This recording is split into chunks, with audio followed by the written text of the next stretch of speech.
डकैत है गुलाबी सुअर। सारी दुनिया को पता है कि ये हरामी लालची है, तेल का भूखा, पैसे का भूखा, जमीन का भूखा।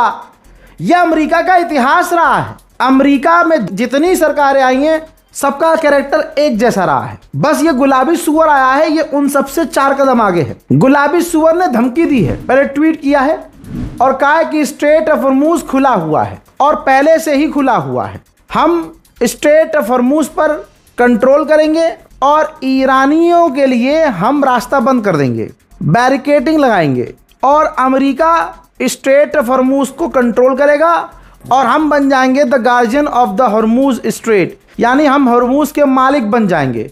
अब आई बात समझ में लोगों आपको? ये लालच है इसकी कि स्ट्रेट ऑफ हॉर्मुज हमारे हाथ में आए और जो काम ईरान कर रहा है वो हम करें। यानी ईरान ने स्ट्रेट ऑफ हॉर्मुज पर अपना कंट्रोल किया और ईरान का ही वो स्ट्रेट ऑफ हॉर्मुज था। अब तक वो फ्री था। ईरान ने ओमान को पटाया, मनाया और कहा कि अब हम यहाँ से टैक्स वसूलेंगे, जो यहाँ से गुजरेगा उससे हम टोल लेंगे। अब डोनाल्ड ट्रंप ने सोचा कि अरे यार ये वाला आइडिया मुझे क्यों नहीं आया। तो शुरू की बात बता रहा हूँ, जब 41 दिन ईरान ने बजाया था उस दौरान अमेरिका ने ईरान को ऑफर किया था और कहा था कि दोनों भाई मिलकर दोनों भाई मिलकर स्ट्रेट ऑफ हॉर्मुज चलाएंगे, जो जहाज निकलेगा दोनों हम वसूलेंगे पैसा।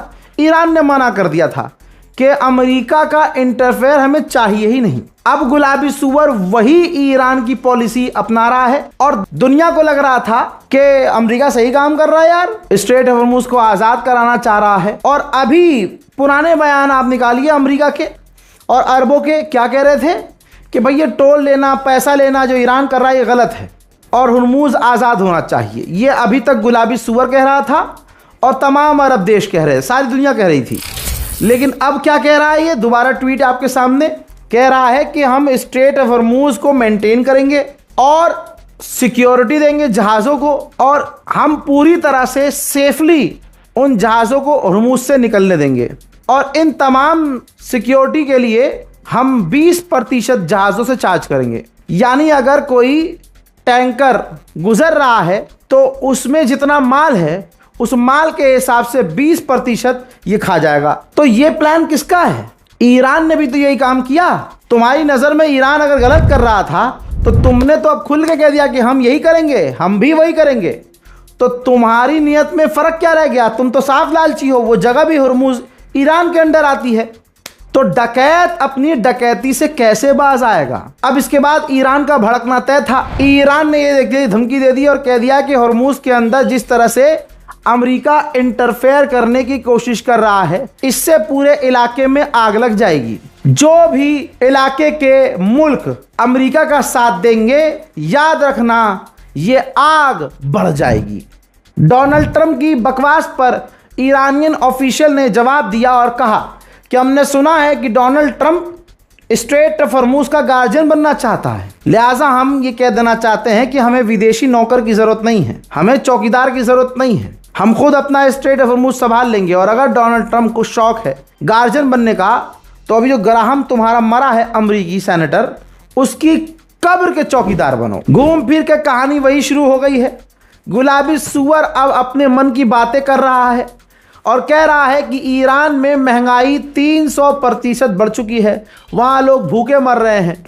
मैं कह रहा हूँ अगर 1% ये सही भी कह रहा है तब भी ईरान के लोग भूखे रहकर भी, महंगाई झेल कर भी अपने मुल्क को धोखा नहीं देते और अमेरिका के आगे सर नहीं झुकाते। गुलाबी सुअर बौखला गया है, अब जबरदस्त बार बार फंबलिंग कर रहा है। एक बयान में उसने कहा कि मैंने खुमैनी को मारा, खामनाई की जगह इसने कह दिया खुमैनी को मारा, मैंने कासिम सुलेमानी को मारा, मैंने ये जो सुप्रीम लीडर मुश्तबा खामनाई है इनको 90% बेकार कर दिया। बहरहाल अब ये तमाम चीज़ें इसलिए बोली जा रही है ताकि इलाके में इसका दबदबा बने। जो जंग जीत न पाया वो मुंह से सोच रहा है कि जीत जाऊंगा, इंशाअल्लाह मुंह से भी ये बुरी तरह से हारेगा। मेरे दोस्तों, ये बौखला इतना गया है कि जो अभी इसका कोई ईमान धर्म थोड़ी है, ये तो सुअर है भाई, सुअर है। मैं कहता हूँ 1 मिनट के लिए सुअर भी एक लैंग्वेज बोले वो तो अपने एक ही जबान इस्तेमाल करे। ये अभी 1 घंटे पहले कुछ और कहता है और 2 घंटे के बाद बदल जाता है। गिरगिट भी अमेरिका छोड़कर भाग रहे हैं, कह रहे भाई जब इतना बड़ा वाला हमारे यहाँ है तो हमारा क्या काम। भाई साहब अब इसने कहा कि ईरान के लोग बहुत बुरे हैं। अभी कुछ दिन पहले ये ईरानियों को भड़काने के लिए कह रहा था कि ईरान के लोग बहुत अच्छे हैं, बेचारे ईरानियों पर जुल्म हो रहा है, ईरानी जो लोग हैं भूखे मर रहे हैं, हम ईरान की आवाम के लिए लड़ रहे हैं, हम ईरान पर हमला कर रहे हैं ईरान की आवाम के लिए। अब कह रहा है कि मैं कभी नहीं कहता, लेकिन आज कह रहा हूं कि ईरान के लोग बहुत बुरे हैं। कह रहा है कि हम उनकी बैंड बजा रहे हैं। ठीक है, अब ईरानी लोग 1% अगर अमेरिका को अच्छा मान रहे थे तो अब थोड़ा सा ठुका ठुका महसूस कर रहे हैं कि किसी ने ठुक दिया, हमें हवा हवा में ठुक दिया। इसीलिए कहते हैं अपने मुल्क से गद्दारी कभी नहीं करनी चाहिए। ठीक, इसके बाद इसने कहा कि वो मजबूत इसलिए हो रहे हैं ईरान के लोग क्योंकि बाइडन ने और बराक ओबामा ने डील ही ऐसी की थी जिसमें उनका फायदा ही फायदा था। हजरात कमाल की बात यह है कि 41 दिन अमेरिका बराक ओबामा और बाइडन के टाइम नहीं पिटा, गुलाबी सुअर के टाइम पर पिटा। अब दोस्तों ये खुलकर सामने आ गया है, सिर्फ ट्वीट नहीं, इसने अमेरिकन चैनल पर कह दिया है कि हमने 50 सालों तक हुर्मुज़ की रक्षा की लेकिन हमने पैसे नहीं कमाए, हमने गलत किया। अब हम गार्जियन बन जाएंगे और हम उस स्ट्रेट ऑफ हुर्मुज़ से पैसा कमाएंगे। मैं तमाम अरब देशों को यह देना चाहता हूं, महसूस करो, कल तक जो अपने बाप की तकलीद करते हुए तुम कह रहे थे कि हज़रत इमाम डोनाल्ड ट्रंप ने फरमाया है कि हुर्मुज़ आज़ाद होना चाहिए, हम उनके साथ हैं, हुर्मुज़ में पैसा नहीं लगना चाहिए।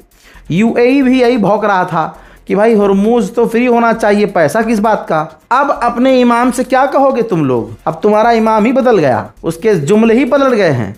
लो बेटा, ईरानियन गवर्नमेंट प्रवक्ता कह रहे हैं कि जो डील हो रही थी वो पूरी तरह से क्राइसिस में जा चुकी है, डील की संभावनाएं मुश्किल है और स्ट्रेट ऑफ हॉर्मुज़ सिर्फ हम कंट्रोल करेंगे और कोई नहीं। आगे उन्होंने धमकी दे दी है, गवर्नमेंट ऑफिशियल ने, प्रवक्ता ने कह दिया कि हमारे लिस्ट में जो पड़ोसी देशों में अमेरिका के बेस थे ना, वो कोई लिस्ट से बाहर नहीं है, अभी भी हमारी हिट लिस्ट में है, हम हमला करेंगे। उधर बर्तानिया ने अपनी असलियत दिखाते हुए IRGC को टेरर लिस्ट में डाल दिया है। अमेरिकी सेनेटर जो जहन्नम पहुंचा है उसकी मौत का गम यहूदियों की आंखों में नजर आ रहा है। इस पत्रकार को देखिए, यहूदी पत्रकार कल तक जो बच्चों को कत्ल करके हंसता था, आज ग्राहम की मौत पर लाइव आंखों में उसके आंसू हैं और रो रहा है। हजरात IRGC के प्रवक्ता आ गए हैं सामने, कह रहे हैं कि स्ट्रेट ऑफ हॉर्मुज़ में